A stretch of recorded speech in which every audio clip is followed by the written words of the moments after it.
Today we are making a peanut butter and chocolate marble cheesecake. So I've had the request of those around me that they want peanut butter. So I'm going to try and incorporate both into today's recipe. So this is all the ingredients that I need. So we got our low calorie sweetener, gelatin. Because we're using a really low fat ricotta cheese, I'm going to need something to actually set it. So that's what the gelatin comes in handy for. Caramel essence is going to go together with the peanut butter just to give it a sweeter flavor. Vanilla essence kind of goes in everything I cook. Cocoa for the flavoring of the chocolate cheesecake. I don't use real chocolate, obviously trying to keep the calories low. So yeah, cocoa powder doesn't have to be cacao or anything fancy or organic. Just good old Hershey's is absolutely fine. Then we got fat-free ricotta. Now, this is something that I have only been able to find in America. There is no fat-free ricotta cheese or cottage cheese in Australia, so tough luck, guys.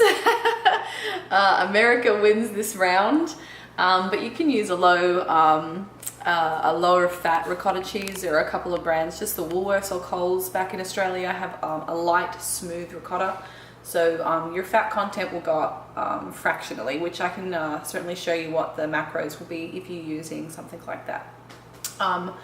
Finally, to get the nice peanut butter flavor, we're going to go a combination of a natural peanut butter and Reese's. They both have very similar macronutrient profiles, so it doesn't really make any difference which one you choose, but don't use something that has got a higher sugar. I'm not going to use too much of these two because I'm going to incorporate a bit of PB2 powder. So again, I like to do low calorie versions of foods so that it's macro friendly.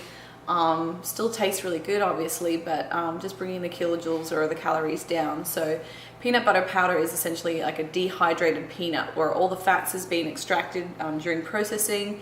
But it still has a nice nutty flavor without the excessive calories that regular peanut butter has. So I'm going to use a combination of both.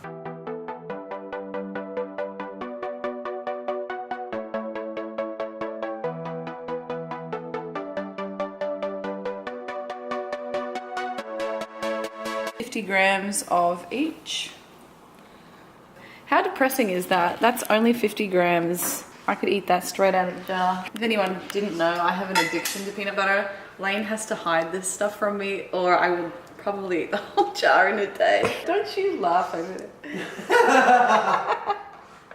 So, peanut butter powder, I'm going to use 4 heaped tablespoons. So 1, 2, 3, and 4. About 50 grams of powder. I use a lot of this stuff, so I have a giant bag.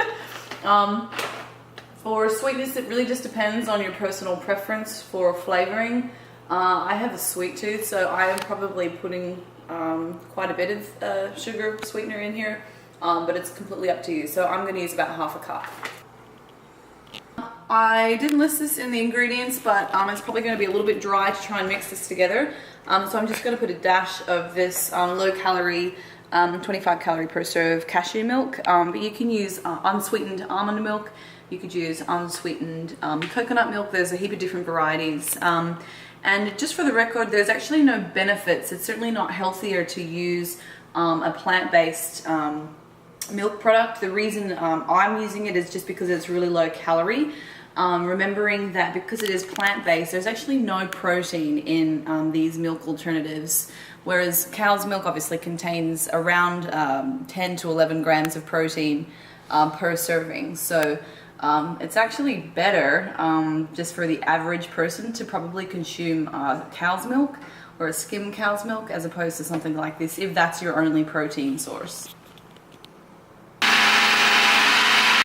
So I'm going to take the vanilla essence now and just put a teaspoon of vanilla essence in here.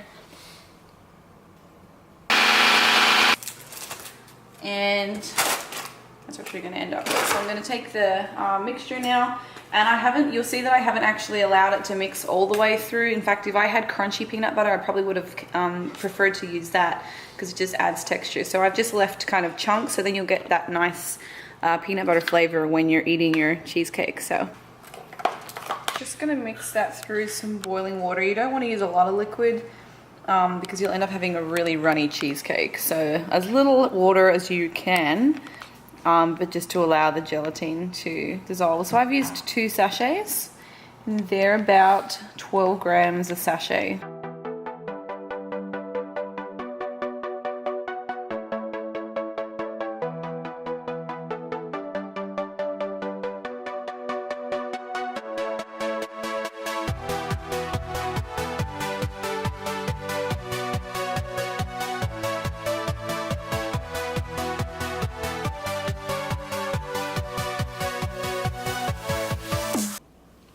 This looks super good. So I'm going to list all of the ingredients for you here, along with the macros for a serve. So this cheesecake is going to make 6 serves, so it's quite a large serve, but the macros are fantastic. It won't cause you to gain weight or anything like that if you're tracking. It's a really calorie friendly dessert. So I hope you enjoy it, and thank you for watching. I'm going to leave you with a clip of my workout from today.